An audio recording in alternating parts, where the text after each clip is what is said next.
Hey everyone, welcome back to Crazy Tech Tricks. In this video, I will show you how to unzip files in Windows 11.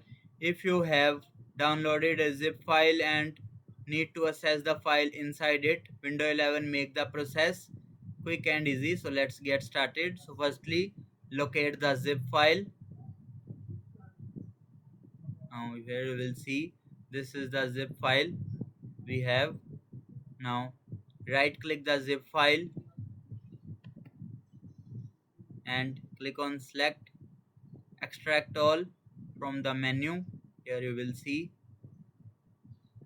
a new window will open asking where you want to save the extracted file. You can keep the same folder or choose the another folder, like I want to extract there. Now click on extract and Windows 11 will automatically unzip the files, and here you will see this is in the zipped file.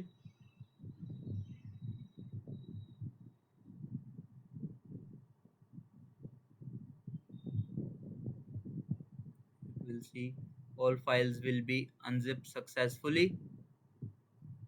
Here you will see the zip folder and the unzip this, and that's it. That's how to unzip files in Windows 11. If this video helped you, make sure to like the video and subscribe for more easy tech tutorials.